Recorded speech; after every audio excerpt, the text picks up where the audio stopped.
Hello, I'm James Robinson, and this is my stock pick of the week. I haven't talked about this much, but I've set up a Twitter account. That's at Robinson Stocks. I set that account up because it takes a few days from the time I decide to buy a stock to the time that I can get a video made and posted on YouTube. So if you want real-time information on my trades, if you want updates on when new videos are posted, and or you want news and thoughts on the market or stocks in our portfolio, then go ahead and follow me on Twitter. Also, please subscribe, like, and comment. It all helps as I'm trying to grow the community. Finally, if you have comments or thoughts on any of these things, I am interested. I'm not just trying to have a monologue. I'd like to have a dialogue with people. So feel free to give me your comments. I'd love to hear what you have to say. Thanks. Today, our pick is Weyco Group, symbol WEYS. This week, I'll do videos on 5 different components of the Weyco Group. First, we'll look at an overview of the stock. That's this video. We'll do one on operations, one on the company's debt, one on its dividends, and one on its wealth creation. Weyco Group, Inc., together with its subsidiaries, designs and distributes footwear. The company operates through 2 segments, North American wholesale and North American retail. It engages in the design and marketing of footwear for men, women, and children under the Florsheim, Nunn Bush, Stacy Adams, Boggs, and Rafters brand names. The company offers mid-priced leather dress shoes and casual footwear of man-made materials or leather. The outdoor boots, shoes, and sandals. It is involved in the wholesale of its products to footwear department and specialty stores, primarily in the United States and Canada.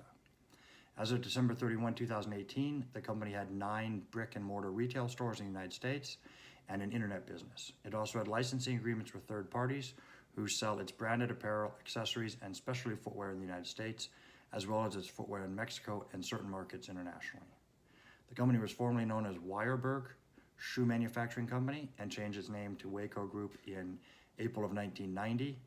Weyco Group was incorporated in 1906 and is based in Milwaukee, Wisconsin. The company has 436 employees. As of November 24, 2019, the company had a market cap of $229 million. It had revenues of $306 million. Profits of $21.6 million. It traded at a PE ratio of 10.80. It had a dividend yield of 4.14%, and it had 0 debt. As we talk about every week, I grade companies on a score of 1 to 4, 4 being the best, and I do that in 29 categories.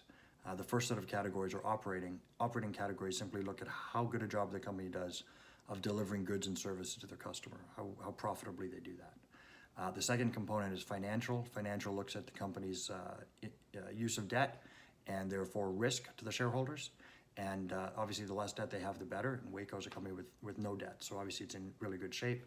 I'm not, management. The company's management is how good a job the company does at converting profits to wealth for the shareholders. So what are they doing with the money? Are they using it all for retained earnings? That's usually not very good. Or are they paying dividends, buying back stock, saving money? Those are usually very good. The grade for operating for this company is actually relatively low enough that I wouldn't consider this to be a very, very long-term hold.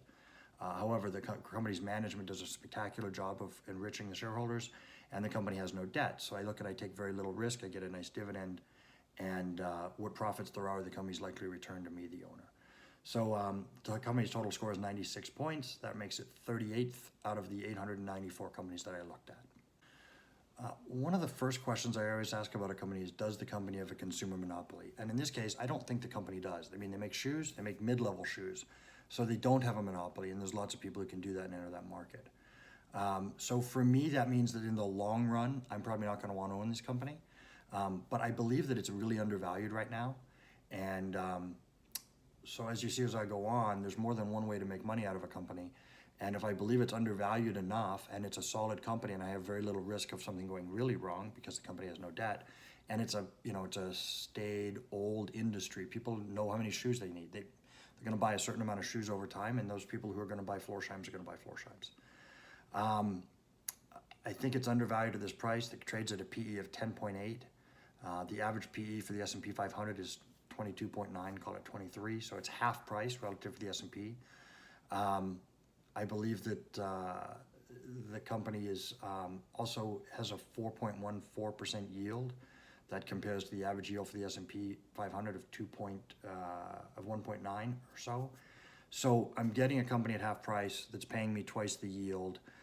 I might have this money in cash. Instead of having it in cash, I've got it in ways where I get 4%, and I'm not going to get 4% anywhere I have the money in cash.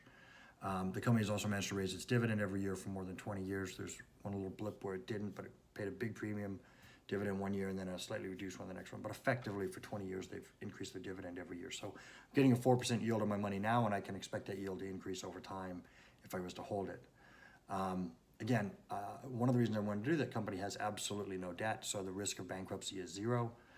Also, the company has repurchased 12% of its stock over the last 10 years. If it was to continue to do that, then eventually, even if the stock profits remained flat, we'd be increasing our profit.